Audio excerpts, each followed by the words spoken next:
বিসমিল্লাহির রহমানির রহিম। সুপ্রিয় শিক্ষার্থীবৃন্দ, তোমাদের সবাইকে স্বাগতম আজকের এই অনলাইন ক্লাসে। কোভিড-19 আঘাতে পুরো বিশ্বের মানুষ আজ গৃহবন্দী, আর এ কারণেই তোমরা তোমাদের অতি প্রিয় শিক্ষা প্রতিষ্ঠানে শ্রেণীকক্ষের কার্যক্রমে অংশ নিতে পারছো না। তাই তোমাদেরকে ঘিরে আমাদের এই আয়োজন। এই আয়োজনের পিছনে যারা নেতৃত্ব দিচ্ছেন, বিশেষ করে চট্টগ্রাম কলেজের সুযোগ্য অধ্যক্ষ মহোদয়, উপাধ্যক্ষ মহোদয় এবং আইসিটি বিভাগের সংশ্লিষ্ট শিক্ষক মণ্ডলী, আমি ওনাদের প্রতি বিশেষ কৃতজ্ঞতা জ্ঞাপন করছি। এই পরিস্থিতিতেও আমরা আমাদের অনলাইন ক্লাস চালিয়ে যেতে পারছি, এজন্য স্রষ্টার প্রতি কৃতজ্ঞতা জ্ঞাপন করছি। আশা করি তোমরা সবাই ভালো আছো, সুস্থ আছো। এই শুভকামনা করেই আমি শুরু করছি। আকরাম হোসেন, প্রভাষক, রসায়ন বিভাগ, চট্টগ্রাম কলেজ, চট্টগ্রাম। আজ তোমাদের একটি টপিক নিয়ে আলোচনা করব। সেই টপিকটা কি তার আগে আমরা একটা ছবি দেখে নিই। ছবি কি বলে? এখানে দুটো ছবি দেওয়া আছে, তোমরা দেখো। দুটো ছবির মধ্যে প্রথম ছবিটা হচ্ছে একটি যৌগ অণু ভেঙে দুটি মূলকে পরিণত হচ্ছে। ঠিক দ্বিতীয়টিও একই, একটি যৌগ অণু ভেঙে দুটি মূলক তৈরি হচ্ছে, কিন্তু দুইটার মধ্যে ডিফারেন্স হচ্ছে এটি হচ্ছে মুক্ত মূলক, আর এদেরকে বলা হয় ধনাত্মক বা ঋণাত্মক মূলক। আচ্ছা, প্রথম ছবিতে দেখা যাচ্ছে যে এবি যৌগ অণুটি একটি সমযোজী যৌগ, অর্থাৎ তারা দুটি ইলেকট্রন শেয়ার করে গঠিত হয়েছিল, আর ভাঙার সময় তারা নিজেদের ইলেকট্রন নিজেরাই নিয়ে নিচ্ছে। দ্বিতীয় ছবিটিতে দেখা যাচ্ছে এবি একটি যৌগ অণু, সেটি ভেঙে দুটো ইলেকট্রনই একজনে নিয়ে যাচ্ছে, আবার একজনের কাছে কোনো ইলেকট্রন নেই, ঘাটতি আছে। অর্থাৎ আমাদের আজকের টপিক হচ্ছে বন্ধন বিভাজন। শিখন ফল, আমরা আজ বন্ধন বিভাজনের মাধ্যমে কি কি শিখতে পারবো? আমরা জৈব বিক্রিয়ার বন্ধন বিভাজন এবং এর সাথে সংশ্লিষ্ট electrophile, nucleophile, carbonium ion, carbon ion ইত্যাদি সম্পর্কে বলতে পারবে। বন্ধন বিভাজন কৌশল ব্যাখ্যা করতে পারবে। ইলেকট্রোফিলিক সংযোজন বিক্রিয়ার কৌশল বর্ণনা করতে পারবে। অর্থাৎ বন্ধন বিভাজন এবং তার সংশ্লিষ্ট অন্যান্য অংশগুলো আমরা জানতে পারবো। কিভাবে একটা বিক্রিয়ায় বন্ধন বিভাজন হয় এবং তার সাথে সংশ্লিষ্ট ইলেকট্রোফাইল, নিউক্লিওফাইল সম্পর্কে আমরা বর্ণনা করতে পারবো, কৌশল ব্যাখ্যা করতে পারবো। তো শুরু হয়ে যাক। বন্ধন বিভাজন। বন্ধন বিভাজন দুই ধরনের: সুষম বন্ধন বিভাজন, বিষম বন্ধন বিভাজন। সুষম বন্ধন বিভাজন কি? আমরা নাম থেকেই বুঝতে পারি, সুষম মিন্স সমান ভাগে ভাগ হয়ে যাওয়া, সমান ভাগে বিভাজন হওয়া। এর জন্য যে শর্ত, সুষম বন্ধন বিভাজনের শর্ত, অণু বা যৌগটিকে বিশুদ্ধ সমযোজী হতে হবে। অর্থাৎ কোনো অণুতে অবস্থিত দুটি পরমাণুর তড়িৎ ঋণাত্মকতা সমান হতে হবে। দ্বিতীয় শর্ত, আলো, পারক্সাইড, উচ্চ তাপমাত্রা ইত্যাদি প্রভাবে এটি ঘটবে। এক্ষেত্রে ফ্রি রেডিকেল তৈরি হয়, আর এই ফ্রি রেডিকেল তৈরি হওয়ার জন্য হয় ইনিশিয়েটরের মাধ্যমে। সেই ইনিশিয়েটর মানে আমি নাম দিয়েছি হেল্প। ইনিশিয়েটরকে আমরা হেল্প নাম দিয়েছি সুবিধার্থে, বোঝার সুবিধার্থে। Help means H means heat, E means electricity, L means light, P means peroxide। অর্থাৎ কোন একটা অণু ভেঙে ফ্রি রেডিকেল তৈরি হয়, সেই অণুটা কিসের প্রভাবে হয়? হিটের, তাপের প্রভাবে, ইলেকট্রিসিটির প্রভাবে, লাইটের আলোকের প্রভাবে এবং পারক্সাইডের প্রভাবে। সুষম বন্ধন বিভাজনের ফলে যে ফ্রি রেডিকেল তৈরি হয় তা অত্যন্ত সক্রিয় এবং ক্ষণস্থায়ী। অর্থাৎ যখনই তৈরি হবে তখনই সে আরেকটা ফ্রি রেডিকেল খুঁজবে তার সাথে যুক্ত হওয়ার জন্য। তো এটা একটা ট্রানজিশন স্টেট বলা হয়। উদাহরণ, দুইটা উদাহরণ দেওয়া আছে দেখো, এক্স ওয়াই একটা যৌগ, এটা ভেঙে তাহলে এটা একটা সমযোজী যৌগ। আমরা একটু আগে বলেছি সমযোজী হতে হবে। সমযোজী যৌগ, তাদের মধ্যে ইলেকট্রোনেগেটিভিটির পার্থক্য নেই, সমান। তো দেখা যাচ্ছে প্রতিটা মূলক, প্রতিটা পরমাণু তার নিজের ইলেকট্রন নিয়ে মুক্ত মূলক তৈরি করছে, অর্থাৎ এক্স মুক্ত মূলক, ওয়াই মুক্ত মূলক। ঠিক ব্রোমিন ব্রোমিন বন্ধন ভেঙে কিসের প্রভাবে? আলোকের প্রভাবে।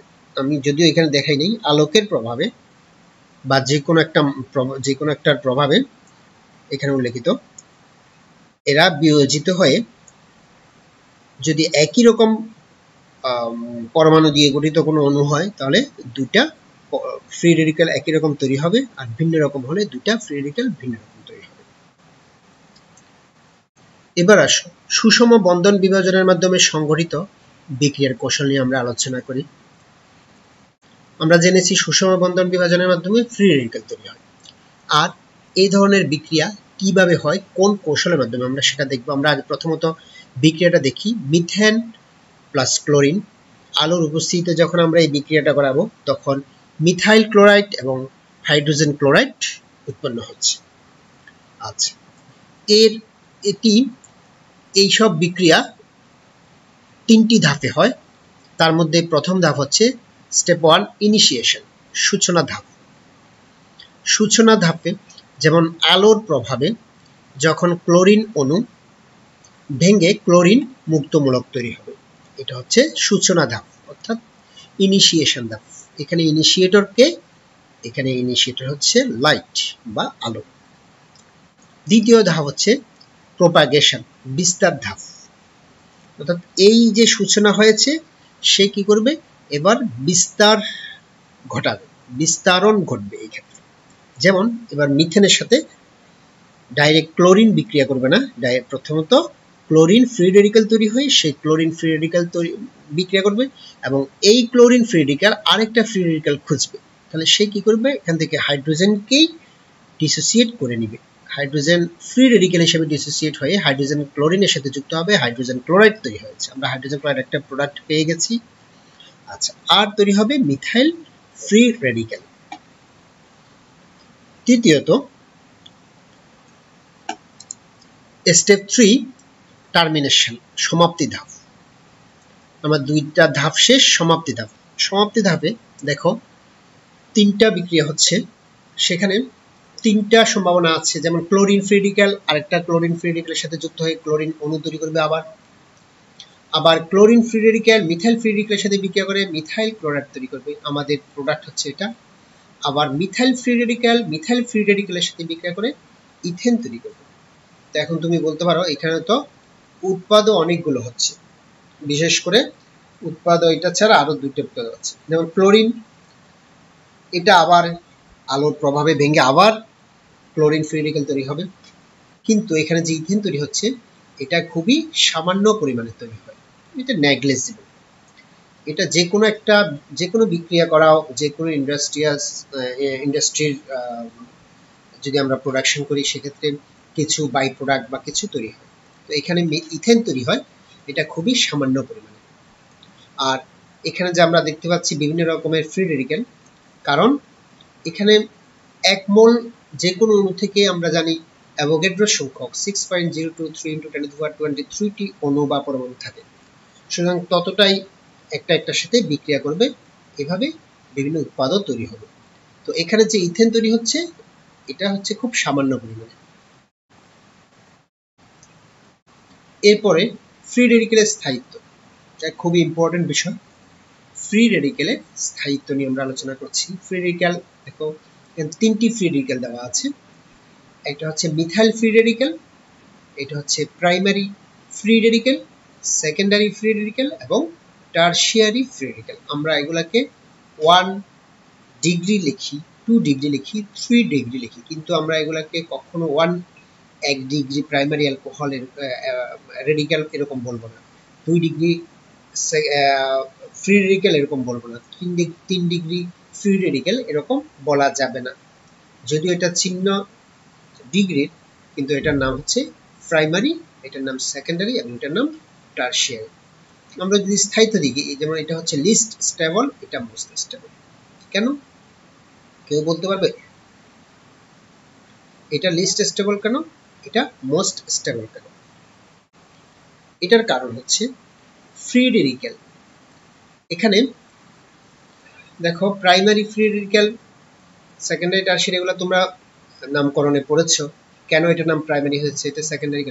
যেই ফ্রি রেডিক্যাল কার্বনের সাথে দুইটা হাইড্রোজেন থাকবে তাকে প্রাইমারি ফ্রি রেডিক্যাল বলে।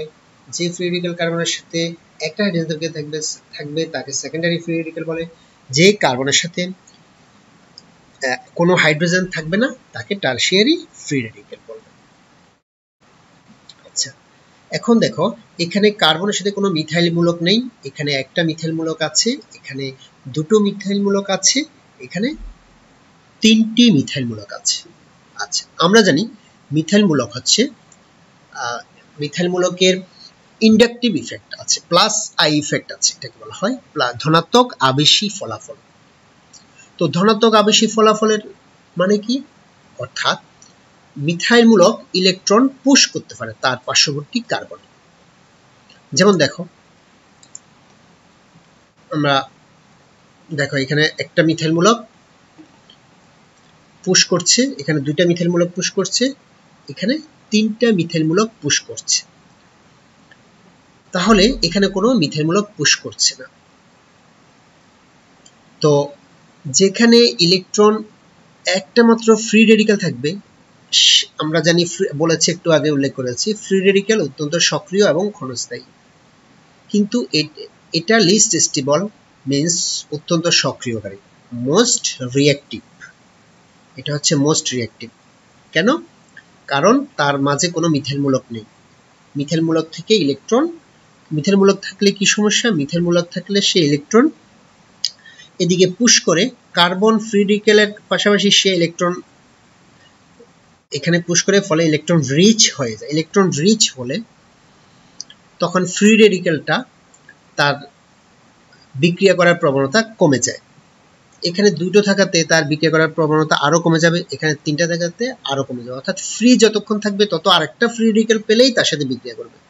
সহজ কথা হচ্ছে তার একটা রেডিক্যাল আছে, একটা ইলেকট্রন আছে, সে আরেকটা ইলেকট্রন পেলেই তার সাথে বিক্রিয়া করে ফেলবে। কিন্তু সে যখন একটা আছে পার্শ্ববর্তী থেকে একটু এদিকে পুশ করেছে, ফলে তার ইলেকট্রনের ঘাটতিটা তার কাছে আরো রিচ হয়ে যাচ্ছে, এর কাছে আরো রিচ হয়ে যাচ্ছে, এর থেকে বেশি রিচ হয়ে যাচ্ছে। যত বেশি ইলেকট্রন রিচ হবে তত বেশি স্টেবল হবে, অর্থাৎ লেস রিঅ্যাক্টিভ হবে। এটা হচ্ছে মোর রিঅ্যাক্টিভ, এটা হচ্ছে লেস রিঅ্যাক্টিভ। উল্টো আমরা জানি যে স্থায়িত্ব আর সক্রিয়তা হচ্ছে পুরোপুরি বিপরীত। তাহলে বুঝতে পারছো যে মিথাইল মূলক থাকলে, সেখানে যত বেশি মিথাইল মূলক থাকবে তত বেশি সেটা স্টেবল হবে, মানে সে বিক্রিয়া করতে চাইবে না। আর যার একটা মতো ফ্রি রেডিক্যাল আছে সে সহজে বিক্রিয়া করে ফেলতে পারবে। সুতরাং এটা হচ্ছে মোর রিঅ্যাক্টিভ, এটা হচ্ছে লেস রিঅ্যাক্টিভ, বা এটা লিস্ট স্টেবল, এটা মোস্ট স্টেবল, উল্টাও যদি বলে আমরা। তো আসলে বিষম বন্ধন বিভাজন। বিষম বন্ধন বিভাজন মিন্স বিষম মানে সমানভাবে না, একটু ডিফারেন্ট থাকবে, মানে তাদের মধ্যে এক ধরনের ডিফারেন্স থাকবে। বন্ধন বিভাজনের ক্ষেত্রে একটা ইলেকট্রন বেশি নিবে, একটা কম নিবে। বিষম বন্ধন বিভাজনের শর্ত অণু বা যৌগটিকে পোলার হতে হবে, অর্থাৎ কোন অণুতে অবস্থিত দুটি পরমাণু তড়িৎ ঋণাত্মকতার পার্থক্য 0.5 এর বেশি হতে হবে। পোলার দ্রাবকের প্রভাবেও এটি ঘটে থাকে। উদাহরণ, XY একটি যৌগ অণু, এক্ষেত্রে তাদের মধ্যকার শেয়ারকৃত ইলেকট্রন একটি পরমাণু কর্তৃক গ্রহণ করেছে, দুটি ইলেকট্রনই, আর একটা কোনো ইলেকট্রনই শেয়ারকৃত কোনো ইলেকট্রনই নেয় নাই। সুতরাং সে পজিটিভ আয়ন হয়েছে আর ও নেগেটিভ আয়ন হয়েছে। ঠিক আমরা যদি দেখি মিথাইল ক্লোরাইড, এটা ভেঙে কি হচ্ছে ক্লোরাইড আয়ন আর মিথাইল কার্বনিয়াম আয়ন, এটাকে বলা হয় মিথাইল কার্বনিয়াম আয়ন। অর্থাৎ ইলেকট্রন ক্লোরিন দুইটাই নিয়ে নিয়েছে, সে ঋণাত্মক আয়নে পরিণত হয়েছে আর এটা ধনাত্মক আয়নে পরিণত হয়েছে। ঠিক একইভাবে আমরা যদি দেখি প্রোপাইল ব্রোমাইড যদি দেখি, বা 2-ব্রোমোপ্রোপেন বলি এটাকে, এখান থেকে কি হয়েছে ব্রোমাইড ইলেকট্রন সমৃদ্ধ হয়ে সে নেগেটিভ আয়নে পরিণত হয়েছে, এটা পজিটিভ আয়নে পরিণত হয়েছে। তাহলে এটা হচ্ছে বিষম বিভাজন। এরপর আসো নিউক্লিওফাইল। আমরা এই বেসিক জিনিসগুলো জানলে আমাদের পরবর্তী জৈব বিক্রিয়া, বিক্রিয়ার কৌশল এগুলো সম্পর্কে আমরা সহজেই জানতে পারবো। নিউক্লিওফাইল কি? নিউক্লিওফাইল অর্থাৎ নিউক্লিয়াসের প্রতি আকর্ষী। বিক্রিয়ার সময়, জৈব বিক্রিয়ার যখন বিক্রিয়ক সমূহ বিক্রিয়া করে, বিক্রিয়ার সময় যেসব বিক্রিয়কের নিউক্লিয়াস বা ধনাত্মক চার্জ যুক্ত কেন্দ্রের প্রতি আকর্ষণ আছে তাদেরকে নিউক্লিওফাইল বা কেন্দ্রাকর্ষী বিকারক বলে। তাহলে নিউক্লিওফাইল বা ধনাত্মক চার্জ বোঝা যাচ্ছে। তাহলে বিকারকগুলো কিরকম হবে? বিক্রিয়কগুলো হবে ঋণাত্মক চার্জ যুক্ত, বা আমরা দেখব পুরোটা আরো আলোচনা করছি। এরা ইলেকট্রন সমৃদ্ধ যৌগ বা মূলক, তার মানে ঋণাত্মক হতে পারে। এবং লুইস ক্ষার। লুইস ক্ষার কেন আমরা উদাহরণ থেকে ব্যাখ্যা দিব। সাধারণত ইলেকট্রন সমৃদ্ধ যৌগ বা মূলক এবং লুইস ক্ষার এরাই হচ্ছে নিউক্লিওফাইল। দেখো নিউক্লিওফাইল সমূহ দুই ধরনের, ঋণাত্মক নিউক্লিওফাইল আবার প্রশম নিউক্লিওফাইল। তাহলে দুই ধরনের নিউক্লিওফাইল হতে পারে, শুধু যে ঋণাত্মক হবে এরকম না, সেটা প্রশম হতে পারে। এখন ঋণাত্মক নিউক্লিওফাইল কি কি? যেমন methyl carbon ion, bromide ion, cyanide ion, hydroxyl ion. প্রতিটাতেই কি আছে? ইলেকট্রন সমৃদ্ধ মূলকেরা। প্রশম নিউক্লিওফাইল, অ্যামোনিয়াতে এক জোড়া ইলেকট্রন আছে, পানিতে আমরা জানি অক্সিজেনের 2 জোড়া ইলেকট্রন আছে, আর NH2 এমিন, হ্যাঁ, এখানে নাইট্রোজেনে 1 জোড়া ইলেকট্রন আছে। এগুলা লোন পেয়ার ইলেকট্রন। আর যাদের লোন পেয়ার ইলেকট্রন আছে তাদেরকে লুইস ক্ষার বলা হয়। তোমরা এর আগে পড়ে আসছো মৌলের পর্যাবৃত্ত ধর্ম, রাসায়নিক বন্ধন থেকে, যে লুইস ক্ষার, লুইস অম্ল বা এগুলা কি, এগুলা পড়ে আসছো নিশ্চয়ই। চিন্তা করে দেখো, যাদের 1 জোড়া ইলেকট্রন আছে কমপক্ষে এবং তা ইলেকট্রন ঘাটতি কোনো যৌগ বা যৌগমূলককে দান করতে পারে, তারা হচ্ছে লুইস ক্ষার। সুতরাং নিউক্লিওফাইল হচ্ছে ঋণাত্মক চার্জযুক্ত কোনো মূলক আর এবং প্রশম নিউক্লিওফাইল বা যাদের 1 জোড়া বা তার অধিক লোন পেয়ার ইলেকট্রন আছে। ইলেকট্রোফাইল। তাহলে ইলেকট্রোফাইল কি? জাস্ট এর বিপরীত। ইলেকট্রোফাইল তাহলে কিরকম হবে? পজিটিভ চার্জযুক্ত অথবা প্রশম ইলেকট্রোফাইল। বিক্রিয়ার সময় যেসব বিক্রিয়কের ইলেকট্রনের প্রতি আকর্ষণ আছে, তাহলে এটা হচ্ছে নিউক্লিয়াস লাভার আর এটা হচ্ছে ইলেকট্রন লাভার। বিক্রিয়ার সময় যেসব বিক্রিয়কের ইলেকট্রনের প্রতি আকর্ষণ আছে তাদেরকে ইলেকট্রোফাইল বা ইলেকট্রন আকর্ষী বিকারক বলে। সহজ কথা, নিউক্লিয়াসের প্রতি আকর্ষণ নিউক্লিওফাইল, ইলেকট্রনের প্রতি আকর্ষণ ইলেকট্রোফাইল। ইলেকট্রনের প্রতি আকর্ষণ হতে হলে সেটা পজিটিভ হতে হবে। এরা ইলেকট্রন ঘাটতি যৌগ বা মূলক এবং লুইস অ্যাসিড। ঠিক একই রকম ইলেকট্রোফাইল সমূহ দুই ধরনের, ধনাত্মক ইলেকট্রোফাইল, প্রশম ইলেকট্রোফাইল। ধনাত্মক ইলেকট্রোফাইল কি? যেমন methyl carbonium ion, bromonium ion, hydronium ion, অর্থাৎ পজিটিভ চার্জযুক্ত যে কোনো যৌগ বা যৌগমূলক। আর প্রশম ইলেকট্রোফাইল কারা? যাদের ইলেকট্রনের ঘাটতি আছে। কেউ বলতে পারবে এটা কেন? এগুলো হচ্ছে লুইস অ্যাসিড। কেন লুইস অ্যাসিড বলতে পারবে? এদের 1 জোড়া ইলেকট্রন কম আছে, অর্থাৎ এরা অষ্টক অপূর্ণ। কেন অষ্টক অপূর্ণ? যেমন অ্যালুমিনিয়াম ক্লোরাইড, এটা একটা আয়নিক যৌগ। আমরা জানি ধাতু এবং অধাতুর সাথে বিক্রিয়া করে কি হয়? আয়নিক যৌগ তৈরি করে। ঠিক ফেরিক ক্লোরাইড, বোরন ট্রাইফ্লোরাইড এগুলো প্রায় একই রকম, কিন্তু এরা অষ্টক অপূর্ণ কেন? তোমরা নিশ্চয়ই ফাজানের রুল পড়েছ, এর ব্যাখ্যাও পড়ে ফেলেছ যে অ্যালুমিনিয়াম ক্লোরাইড অষ্টক অপূর্ণ যৌগ। আর ইলেকট্রন ঘাটতি বলেই এদের ইলেকট্রন ঘাটতি হলো অষ্টক অপূর্ণ বলেই এরা লুইস অ্যাসিড, অর্থাৎ অন্য থেকে 1 জোড়া ইলেকট্রন নিতে পারে ওরা, তাই এদেরকে লুইস অ্যাসিড বলা হয়। সুতরাং আমরা জানি যে ইলেকট্রন সমৃদ্ধ যৌগ বা মূলক হচ্ছে লুইস ক্ষার, আর ইলেকট্রন ঘাটতি যৌগ বা মূলক এবং লুইস অ্যাসিড এরা হচ্ছে ইলেকট্রোফাইল, আর লুইস ক্ষার এবং ইলেকট্রন সমৃদ্ধ যৌগ হচ্ছে নিউক্লিওফাইল। ক্লিয়ার? এরপরে আসো কার্বনিয়াম আয়ন। কার্বনিয়াম আয়ন কি? কার্বনিয়াম আয়ন একক ধনাত্মক চার্জের কার্বন পরমাণুযুক্ত জৈব আয়নকে কার্বনিয়াম আয়ন বলে। যেমন উদাহরণ দেওয়া আছে methyl carbonium ion, ethyl carbonium ion, propyl carbonium ion ইত্যাদি।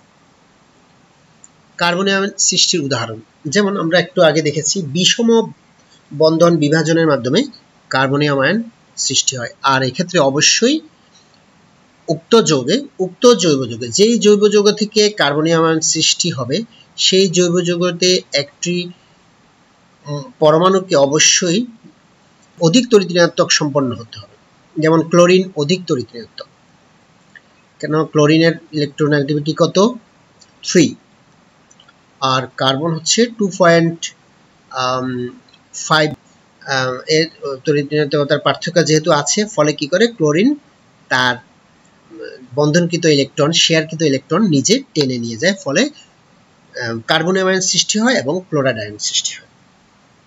কার্বনিয়াম আয়নের স্থায়িত্ব আমরা জানি ফ্রি রেডিকেলে যেমন primary, secondary, tertiary free radical ছিল, ঠিক একইভাবে কার্বনিয়াম আয়নেও primary carbonium ion, secondary carbonium ion, tertiary carbonium ion দেখা যায় এবং তার স্টেবিলিটি এখানে দেখাচ্ছে।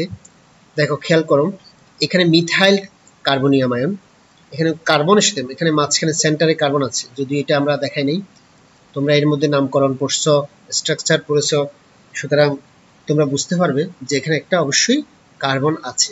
তাহলে যেই কার্বনের সাথে 3টে হাইড্রোজেন আছে এবং ধনাত্মক চার্জযুক্ত, সেটাকে বলা হয় মিথাইল কার্বনিয়াম আয়ন। আর এটাকে বলা হয় প্রাইমারি কার্বনিয়াম আয়ন, অর্থাৎ যেই কার্বনের সাথে 2টি হাইড্রোজেন আছে তাকে প্রাইমারি কার্বনিয়াম আয়ন বলে। যে কার্বনিয়াম আয়নের কার্বনের সাথে একটি হাইড্রোজেন থাকবে তাকে সেকেন্ডারি, যে কার্বনিয়াম আয়নের কার্বনের সাথে কোনো হাইড্রোজেন থাকবে না তাকে বলা হয় টারশিয়ারি। তো এক্ষেত্রে স্টেবিলিটি ডান দিকে যাচ্ছে কেন? এর বাম থেকে ডানে গেলে স্টেবিলিটি বাড়ে। তো এটারও কারণ, মেইন কারণ হচ্ছে মিথাইল মূলক। মনে রাখবে স্টেবিলিটি যেখানে আছে সেখানে অবশ্যই অ্যালকাইল মূলক যদি থাকে তার উপর ডিপেন্ড করে। অ্যালকাইল মূলক আমরা একটু আগেই বলেছি যে ধনাত্মক আবেশী ফলাফল আছে। ধনাত্মক আবেশী ফলাফল মিন্স কি? ইলেকট্রন অন্যের দিকে পুশ করে, অন্যের দিকে ঠেলে দেয়। যেমন এখানে কোনো মিথাইল মূলক নাই, সুতরাং এখানে কোনো ধরনের প্রভাব নাই, কিন্তু এক্ষেত্রে আবেশী প্রভাব আছে, ধনাত্মক আবেশী প্রভাব। সেটা কিরকম? দেখো, এই একটা মিথাইল মূলক ইলেকট্রন পুশ করছে, তারপরে দেখো 2টা মিথাইল মূলক পুশ করছে, তৃতীয়টাতে দেখো 3টা মিথাইল মূলক কার্বনিয়াম আয়নের দিকে পুশ করছে। তো এটার একটা করলে কি হবে? ইলেকট্রনের যে ঘাটতি ছিল সেটা একটু পূরণ হয়ে যাবে। কিন্তু আমি যদি আমার এখানে যদি পজিটিভ, অর্থাৎ ইলেকট্রন যত বেশি ডিফিশিয়েন্ট হবে তত একটা নিউক্লিওফাইল এখানে অ্যাটাক করবে। এটা হচ্ছে নিউক্লিয়াস, পজিটিভ মিন্স নিউক্লিয়াস, তাহলে এখানে কি আসবে? নিউক্লিওফাইল, অর্থাৎ ঋণাত্মক চার্জযুক্ত কোনো যৌগ বা যৌগমূলক আসবে। তাহলে তার ইলেকট্রন ডিফিশিয়েন্ট হতে হবে, কিন্তু একটা মিথাইল মূলক যখন ইলেকট্রন দিয়ে দিচ্ছে কিন্তু এখানে কোনো মিথাইল মূলক নাই, সুতরাং এখানে সহজেই তোমার অ্যাটাক করতে পারবে নিউক্লিওফাইল। কিন্তু এখানে একটু কষ্ট হবে, কারণ একটা মিথাইল মূলক ইলেকট্রন দিচ্ছে, সুতরাং এখান থেকে যখন ইলেকট্রন পাবে সে ওই নিউক্লিওফাইলের প্রতি তেমন বেশি আকর্ষিত হবে না। এক্ষেত্রে আরো বেশি আকর্ষিত হবে না, মানে কম আকর্ষিত হবে। এক্ষেত্রে আকর্ষিত হওয়ার পরিমাণ হার অনেক কমে যাবে, এই জন্য এটা স্টেবল বেশি। একটু ভালো করে চিন্তা করে দেখো, খুব ইম্পর্টেন্ট একটা জিনিস এটা, এগুলা ব্যাখ্যামূলক প্রশ্নে প্রায় আসে বা এমসিকিউতে আসতে পারে। এটার কারণ কি? অর্থাৎ এই চারটার মধ্যে এটা সবচেয়ে বেশি স্টেবল। এটা কেন স্টেবল? কারণ স্টেবিলিটি নির্ভর করে কার্বনিয়াম আয়নের উপর। কার্বনিয়াম আয়ন মানেই কার্বন ধনাত্মক, আর ধনাত্মক মানে ইলেকট্রন ডিফিশিয়েন্ট। ইলেকট্রন ডিফিশিয়েন্ট যখন আছে তখন দেখা যাচ্ছে যে সেখানে নিউক্লিওফাইল আসবে বিক্রিয়া করার জন্য। তো ওইটা নির্ভর করবে কার উপর? যেমন মিথাইল মূলক যখন ইলেকট্রন, এই 3টা ইলেকট্রন এদিকে পুশ করে দিচ্ছে কার্বনিয়াম আয়নের দিকে, তখন তার ডিফিসিয়েন্সি অনেক কমে যাচ্ছে, মানে সে ইফিশিয়েন্ট হয়ে যাচ্ছে, ইলেকট্রন ইফিশিয়েন্ট হয়ে যাচ্ছে। তো ইলেকট্রন ইফিশিয়েন্ট হলে তো সেখানে কোনো নিউক্লিওফাইল অ্যাটাক করতে চাইবে না, তাহলে তার স্টেবিলিটি বেড়ে যাবে। তাহলে এটার ইলেকট্রন ডিফিসিয়েন্সি এর থেকে তুলনামূলক একটু কম, কিন্তু এর থেকে বেশি, ফলে এর স্টেবিলিটি একটু কম, এর স্টেবিলিটি আরো কম। তার মানে অর্থাৎ যত মিথাইলমূলক কোথাও না থাকলে সেখানে সেটার রিঅ্যাক্টিভ হবে বেশি, সক্রিয় বেশি হবে, এটা সক্রিয়তা আস্তে আস্তে কমবে। এটার কারণ কি, মিথাইলমূলক যত বেশি থাকবে। অর্থাৎ আমাকে পজিটিভ থাকা মানে একটা নেগেটিভ আসবে, কিন্তু এখানে পজিটিভিটি কমে যাচ্ছে, পজিটিভিটি আরো কমে যাচ্ছে, পজিটিভিটি আরো কমে যাচ্ছে, মানে ইলেকট্রন এফিশিয়েন্ট বেশি হয়ে যাচ্ছে। বুঝতে পারছো? এরপর আসো কার্বন আয়ন, ওটার নাম হচ্ছে কার্বনিয়াম আয়ন, আর এটার নাম হচ্ছে কার্বন আয়ন। নাম থেকে বোঝা যাচ্ছে কার্বনায়ন অর্থাৎ মাইনাস, নেগেটিভ। একক ঋণাত্মক চার্জের কার্বন পরমাণুযুক্ত জৈব আয়নকে কার্বন আয়ন বলে।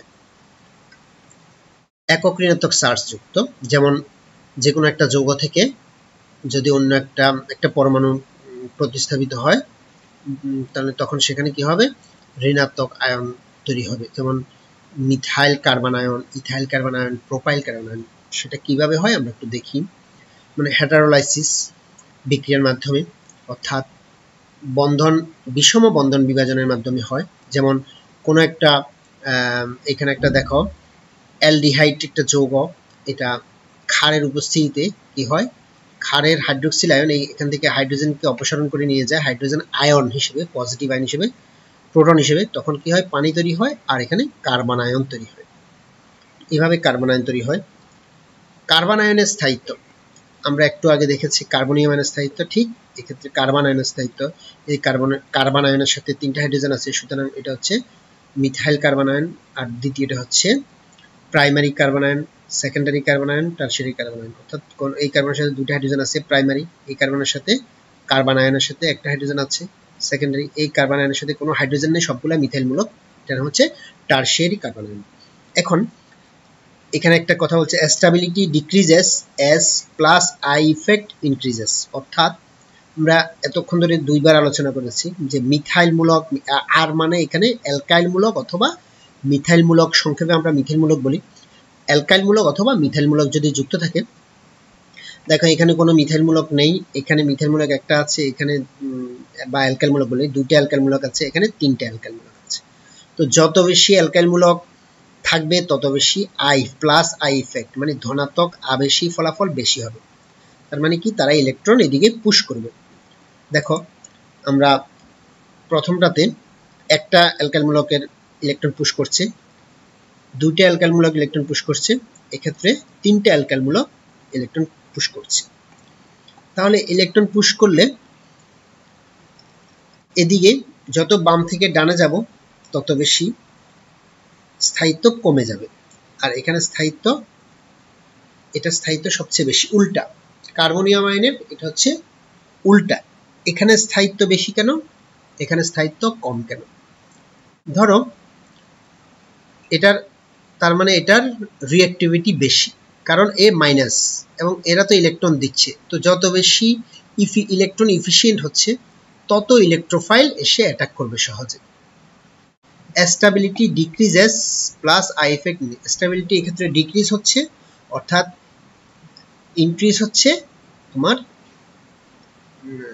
সক্রিয়তা, তো সক্রিয়তা বেশি এটার, এটা সক্রিয়তা কম, এটা সক্রিয়তা আরো কম, এটা সক্রিয়তা আরো কম। তাহলে কার্বনিয়াম আয়নের সাথে এটার সম্পর্ক হচ্ছে পুরো বিপরীত।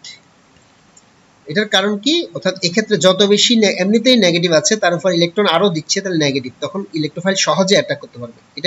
এটা করাটা আর একটু কম সহজ হবে, এটা আরো কম সহজ হবে, এটা আরো কম সহজ হবে, কারণ এটার মাত্রা সে নেগেটিভ। বাট এক্ষেত্রে ইলেকট্রন দাতামূলক থাকাতে এদের ইলেকট্রন এফিশিয়েন্ট বেশি হয়ে যাচ্ছে, ফলে এদের সক্রিয়তা বেড়ে যাচ্ছে, স্থায়িত্ব কমে যাচ্ছে। এবার আসো জৈব যৌগের বিক্রিয়া সমূহ। আমরা এতক্ষণ যেই জিনিসগুলো নিয়ে আলোচনা করেছি এগুলো হচ্ছে বেসিক জিনিস, সুষম বন্ধন বিভাজন, বিষম বন্ধন বিভাজন, electrophile, nucleophile, carbonium ion, carbon ion. এই জিনিসগুলা বেস করে আমরা এখন জৈব বিক্রিয়া সমূহ আলোচনা করব, কারণ তুমি এই জিনিসগুলাকে বাদ দিয়ে কখনো জৈব বিক্রিয়া বুঝবে না। আচ্ছা, এইবার আসো জৈব যৌগের বিক্রিয়া সমূহ। আমরা জানি সংযোজন বিক্রিয়া, প্রতিস্থাপন বিক্রিয়া, অপসারণ বিক্রিয়া, সমানুকরণ বিক্রিয়া, এই 4 ধরনের বিক্রিয়া আছে। আমরা এগুলা ডিটেইলস পড়ব। প্রথম হচ্ছে সংযোজন বিক্রিয়া। নরমালি আমরা সংযোজন বিক্রিয়া বললে বুঝি এডিশন বিক্রিয়া, মানে অ্যাড হওয়া। যে বিক্রিয়ায় দ্বিবন্ধন বা ত্রিবন্ধনযুক্ত কোনো যৌগের অসম্পৃক্ত স্থানে নতুন পরমাণু বা গ্রুপ যুক্ত হয়ে ওই যৌগের অসম্পৃক্ততা দূর হয়, যা দূর করে বা অসম্পৃক্ততার পরিমাণ হ্রাস পেয়ে একটি মাত্র উৎপাদক তৈরি হয়, তাকে সংযোজন বিক্রিয়া বলে। তাহলে শুধু এডিশন বিক্রিয়া বললে অ্যাড হবে, যে কোনো কিছুর সাথেই কি অ্যাড হবে? কখনো সম্ভব না। যদি সেটা দ্বিবন্ধনযুক্ত যৌগ হয় বা ত্রিবন্ধনযুক্ত যৌগ হয়, তবেই সেখানে এডিশন বিক্রিয়া ঘটবে। আবার সব ক্ষেত্রে তাও হবে না। এখানে দুটো কথা বলছে, দেখো, অসম্পৃক্ততা দূর হয় বা অসম্পৃক্ততার পরিমাণ হ্রাস পায়। মানে কি কি বোঝাচ্ছে? যেমন আমরা দ্বিবন্ধনযুক্ত যৌগ এদেরকেও অসম্পৃক্ত যৌগ বলি, ত্রিবন্ধনযুক্ত যৌগ তাকে অসম্পৃক্ত বলি। যদি দ্বিবন্ধনযুক্ত যৌগের এক বন্ধন ভেঙে অন্য কিছু যুক্ত হয়, তবে সেটা হচ্ছে অসম্পৃক্ততা দূর হয়। আর ত্রিবন্ধন থেকে যদি দ্বিবন্ধন থেকে যায় আর একটা বন্ধন ভেঙে যদি কোনো পরমাণু বা যৌগ যুক্ত হয়, তাহলে সেটা হবে অসম্পৃক্ততার পরিমাণ হ্রাস পায়। উদাহরণ দিলে আস্তে আস্তে বুঝবে সেটা। সংযোজন বিক্রিয়া শ্রেণীবিভাগ। সংযোজন বিক্রিয়া আবার দুই প্রকার: ইলেকট্রোফিলিক সংযোজন বিক্রিয়া, নিউক্লিওফিলিক সংযোজন বিক্রিয়া। আমরা ইলেকট্রোফিলিক সংযোজন বিক্রিয়ার উপর একটা উদাহরণ পড়ব। তোমরা ভালো করে খেয়াল করবে। ইলেকট্রোফিলিক সংযোজন বিক্রিয়ার উপর আমরা একটা উদাহরণ দেখব আজকে। সেটা হচ্ছে অ্যালকিন প্লাস ব্রোমিন। কার্বন টেট্রাক্লোরাইডের উপস্থিতিতে অ্যালকিনের সাথে ব্রোমিনের এডিশন বিক্রিয়া, এটাকে বলা হয় ইলেকট্রোফিলিক সংযোজন বিক্রিয়া। এটাকে কেন আমরা ইলেকট্রোফিলিক সংযোজন বিক্রিয়া বলেছি খেয়াল করবে। কেন ইলেকট্রোফিলিক সংযোজন বিক্রিয়া বলেছি, এটা আমরা এর যখন কৌশল পড়ব তখন এটার উত্তর আমরা এখানে খুঁজে পাবো। তাহলে অ্যালকিনের সাথে ব্রোমিনের বিক্রিয়ায় কি উৎপন্ন হয়েছে? ইথেন 1,2 ডাইব্রোমাইড, 1,2 অথবা 1,2 ডাইব্রোমো ইথেন, 1,2 ডাইব্রোমো, এটার নাম হবে 1,2 ডাইব্রোমো ইথেন। বিক্রিয়ার কৌশল। এই বিক্রিয়ার কৌশল আমরা আলোচনা করছি। দেখো, প্রথম ধাপ, এর 3টি ধাপে হয়। প্রথম ধাপ হচ্ছে অ্যালকিনের পাই ইলেকট্রনের প্রভাবে। আমরা যে এখানে ইথিন বলছি, ইথিন বা ইথিলিন অথবা অ্যালকিন, অ্যালকিনের পাই ইলেকট্রন, দ্বিবন্ধনের যে একটা পাই ইলেকট্রন আছে, প্রভাবে ব্রোমিন অণুতে ডাইফোল সৃষ্টি হয়। এই ডাইফোলটা আসলে কেন সৃষ্টি হয়? পাই ইলেকট্রনের প্রভাবে, এটা বললে হলো? তোমরা কি বলতে পারবে কেন পাই ইলেকট্রনের প্রভাবে ব্রোমিনে অণুতে ডাইফোল সৃষ্টি হচ্ছে? ব্রোমিন তো একটি বিশুদ্ধ সমযোজী যৌগ, এখানে তো পজিটিভ এবং নেগেটিভ চার্জ হওয়ার প্রশ্নই আসে না। কিন্তু পাই ইলেকট্রনের প্রভাবে কেন হচ্ছে? এই যে এখানেই বলা হচ্ছে ইনডিউসড ডাইপোল। আসলে এখানে পাই ইলেকট্রন, এটা ইলেকট্রন, আবার ব্রোমিন ব্রোমিন যে বন্ধন সেখানেও ইলেকট্রন আছে। যখন এরা পরস্পরের কাছাকাছি আসে তখন ইলেকট্রন ইলেকট্রন রিপালশনের মাধ্যমে কি হয়? ইলেকট্রন যে কোনো একদিকে ডাইভার্ট হয়, আর এটাকে বলা হচ্ছে ইনডিউসড ডাইপোল বলা হচ্ছে। অর্থাৎ এটা ঋণাত্মক আর এটার পজিটিভ, এটা কাছাকাছি আসছে, একটার দ্বারা একটা ইনডিউসড হচ্ছে। ফলে এখানে কি হচ্ছে? ব্রোমিন অণুতে ডাইপোল সৃষ্টি হচ্ছে। ধাপ 2, দ্বিতীয় ধাপে কি হচ্ছে? এই ডাইপোলের ধনাত্মক প্রান্ত, যে ব্রোমিন ব্রোমিন যে ডাইপোল তৈরি হচ্ছে, এটার ধনাত্মক প্রান্ত, মানে এটাকে বলা হয় ব্রোমোনিয়াম আয়ন, অ্যালকিনের পাই বন্ধনের ইলেকট্রন দ্বয়ের সাথে। অ্যালকিনের যে পাই বন্ধন আছে, পাই বন্ধনের ইলেকট্রন কয়টা আছে? 2টা আছে। সিগমা বন্ধনের ইলেকট্রন 2টা আছে, কিন্তু পাই বন্ধনটা হচ্ছে লুজলি বন্ডেড, তাই সে কি করবে? পাই বন্ধনের ইলেকট্রন দ্বয়ের সাথে সিগমা বন্ধনে আবদ্ধ হয়ে পড়ে। কিন্তু যখন সে বাহিরের কোনো ইলেকট্রোফাইলের সাথে যুক্ত হবে তখন সে কিন্তু সিগমা বন্ধনে আবদ্ধ হয়ে যাবে। পাই বন্ধন ভেঙে কি তৈরি হয়? সিগমা বন্ধন তৈরি হয় এবং ক্ষণস্থায়ী কার্বোক্যাটায়ন সৃষ্টি হয়। দেখো, তাহলে দুইটা কার্বনের মাঝামাঝি একটা পাই বন্ধন আছে, আর এই পাই বন্ধন যে কোনো কার্বনের সাথে যে এক প্রান্তে গিয়ে ব্রোমোনিয়াম আয়নের সাথে যুক্ত হয়ে যাবে, আর অন্য প্রান্তে কি হবে, যেহেতু এখানে পাই বন্ড ইলেকট্রন ছিল, এটা দুটোই এই কার্বনের কাছে গিয়ে আর ব্রোমোনিয়াম আয়নকে দিয়ে দিয়েছে, ফলে সে ব্রোমিনটা এখানে যুক্ত হয়েছে, আর ওর কাছে ইলেকট্রন ঘাটতি রয়ে গেছে, এটাকে বলা হয় কার্বোক্যাটায়ন। আর এটা খুবই ক্ষণস্থায়ী। সাথে কি তৈরি হচ্ছে, এখানে ব্রোমাইড আয়ন তৈরি হচ্ছে। তাহলে এটা হচ্ছে নিউক্লিওফাইল। ইলেকট্রোফাইলটা যুক্ত হয়ে গেছে, নিউক্লিওফাইল তৈরি হয়েছে। তাহলে দেখো এই নিউক্লিওফাইল তৈরি হয়েছে, নিউক্লিওফাইল এখন এখানে যুক্ত হবে।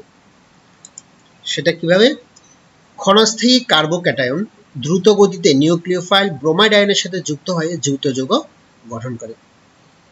তাহলে এক্ষেত্রে দেখো এই ব্রোমোনিয়াম আয়ন তৈরি হওয়া এটা খুবই স্লো প্রসেস, এটা হুট করে হয়ে যাচ্ছে এরকম না।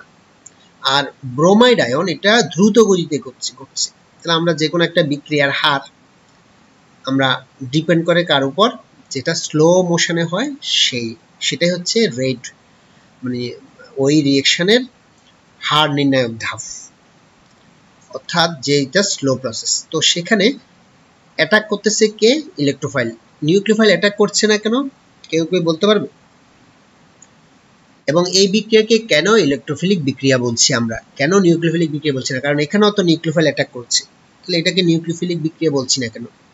এখানে ইলেকট্রোফাইল অ্যাটাক করছে, ইলেকট্রোফিলিক বিক্রিয়া বলছি। এখানে নিউক্লিওফাইল অ্যাটাক করছে, নিউক্লিওফিলিক বিক্রিয়া তো বলছি না।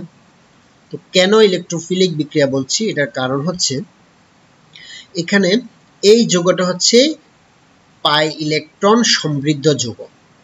তো পাই ইলেকট্রন থাকলে সেখানে তো নিউক্লিওফাইল আসার কোনো সুযোগ নেই, মানে মাইনাস যেখানে আছে, পাই ইলেকট্রন মানে ইলেকট্রন বা মাইনাস বলতে পারি, আমি যদি বলি মাইনাস বা ইলেকট্রন রিচ, তাহলে ইলেকট্রনের কাছাকাছি ইলেকট্রন আসবে না, ইলেকট্রনের কাছাকাছি আসবে ইলেকট্রোফাইল। আমরা জানি যে ইলেকট্রোফাইল হচ্ছে ইলেকট্রন আকর্ষী গ্রুপ। ইলেকট্রোফাইল আসার পরে দেন এটা কি হবে, কার্বনিয়াম আয়ন তৈরি হবে বা কার্বোক্যাটায়ন তৈরি হবে, আর তখনই নিউক্লিওফাইল অ্যাটাক করবে। কিন্তু এই বিক্রিয়াটা কে বলা হচ্ছে, এটাই হচ্ছে মেইন ফ্যাক্ট, যে পাই বন্ধন ভেঙে প্রথমে ইনিশিয়েটরকে এখানে, তাহলে ব্রোমোনিয়াম আয়ন যুক্ত হয়েই তবে কি হয়েছে, কার্বনিয়াম আয়ন তৈরি হয়েছে। তাহলে ইনিশিয়েটর হচ্ছে বলবো ব্রোমোনিয়াম আয়ন। আর অথবা আমি বলতে পারি আবার এটার জন্য ইনিশিয়েটর হচ্ছে এটা, ব্রোমিনের মধ্যে ব্রোমিন অণুকে তোমার ডাইপোল করার জন্য, ধনাত্মক ঋণাত্মক করার জন্য এটা হচ্ছে ইনিশিয়েটর। আবার এটার ব্রোমাইড আয়ন তৈরি করার জন্য ইনিশিয়েটর হচ্ছে ব্রোমিনের ধনাত্মক আয়ন অর্থাৎ ব্রোমোনিয়াম আয়ন। সুতরাং এটা একটা ইলেকট্রোফিলিক বিক্রিয়া। তোমাদের বাড়ির কাজ, এক নিম্নের কোনগুলো ইলেকট্রোফাইল এবং কোনগুলো নিউক্লিওফাইল তা কারণ সহ চিহ্নিত করবে। অবশ্যই এখানে চিহ্নিত করবে যে ROH boron trichloride, iodide ion, hydronium ion বা হাইড্রোজেন আয়ন। 2 নম্বর প্রশ্ন হচ্ছে নিম্নলিখিত বিক্রিয়াটির কৌশল বর্ণনা করবে। মিথেন প্লাস ক্লোরিন আলোর উপস্থিতিতে কি, ব্রোমিন আলোর উপস্থিতিতে কি হবে, আমরা আলোচনা করেছি যেটা কৌশল, সেটা হচ্ছে মিথেন প্লাস ক্লোরিনের বিক্রিয়া। আচ্ছা, আরেকটা জিনিস তোমাদেরকে বলে নিই, এখানে আমরা ক্লোরিনের আলোচনা করেছি, ব্রোমিনের তা তোমাদেরকে দিয়েছি, কিন্তু ফ্লোরিন এর আগে পরে, ফ্লোরিন এবং আয়োডিন এই বিক্রিয়াগুলো সাধারণত বইতেও আলোচনা করা হয় না। তোমরা কি জানো শুধু মিথেনের সাথে ক্লোরিনের বিক্রিয়া বা মিথেনের সাথে ব্রোমিনের বিক্রিয়া কেন হয়, ফ্লোরিন F2 বা I2 এর বিক্রিয়া হয় না কেন? কারণ হচ্ছে ফ্লোরিন অত্যন্ত সক্রিয়, যখন মিথেনের সাথে ফ্লোরিনের বিক্রিয়া হয় এটা এক্সপ্লোসিভ বিক্রিয়া হয়, বিস্ফোরণ হয়, ফলে এই বিক্রিয়াটা সহজভাবে ঘটে না, মানে এটা মানে বিস্ফোরণ ঘটে, এই জন্য এই বিক্রিয়া নিয়ে আলোচনা করা হয় না, অর্থাৎ বিক্রিয়া করে না বলা যায়। বিস্ফোরণ করলে সেটা তো আমরা করতে পারবো না, আলোচনা করতে পারবো না, এবং এই ধরনের বিক্রিয়া হয় না। আর এটা হচ্ছে আয়োডিন হচ্ছে আনরিঅ্যাক্টিভ, আর এই জন্যই এটার সাথে এই বিক্রিয়া নিয়ে আলোচনা করা হয় না, এটা মনে রাখবে। নিম্নের বিক্রিয়াটিকে কেন ইলেকট্রোফিলিক সংযোজন বিক্রিয়া বলা হয় তা ব্যাখ্যা করে এবং তার কৌশল বর্ণনা করে। যেমন অ্যালকিনের সাথে ক্লোরিনের সংযোজন বিক্রিয়া কার্বন টেট্রাক্লোরাইড রূপস্থিত। চিন্তা করো, এটা আমি একটু আগে বলেছিলাম ইলেকট্রোফিলিক সংযোজন বিক্রিয়া কেন বলা হয়। তোমরা নিশ্চয়ই বুঝতে পেরেছো। যদি আজকের এই ক্লাসের মধ্যে কোনো কিছু না বোঝো, তোমরা অবশ্যই কমেন্টস করে অথবা আমার মেইলে অথবা মেসেঞ্জারে, ফেসবুকে তোমরা নক করবে। অবশ্যই যে কোনো কিছু না বুঝলে অথবা বাই মোবাইল ফোনের মাধ্যমে তোমরা জিজ্ঞেস করে নিবে, কারণ এটা হচ্ছে সবচেয়ে একেবারে জৈব বিক্রিয়া সমূহের বেসিক একটা সাবজেক্ট, বেসিক একটা টপিক। এই বেসিক টপিকগুলো তুমি যদি না বুঝো, তুমি সামনের পরবর্তী যে ধাপগুলো আছে, বিক্রিয়াগুলা, অন্যান্য বিক্রিয়াগুলো আছে, সেগুলা কিন্তু কোনো রকমই বুঝবে না, মুখস্থ করবে। কিন্তু এই মুখস্থ বিদ্যা দিয়ে তুমি খুব বেশি দূর আগাতে পারবে না। তো এই ছিল আজকের আয়োজন তোমাদের জন্য। তোমরা সবাই ভালো থাকবে, সুস্থ থাকবে, বাড়িতে থাকবে, ঘরে থাকবে। তোমাদের জন্য শুভকামনা রইল। সবার প্রতি শুভকামনা জানিয়ে এখানে শেষ করছি। খোদা হাফেজ। Thank you.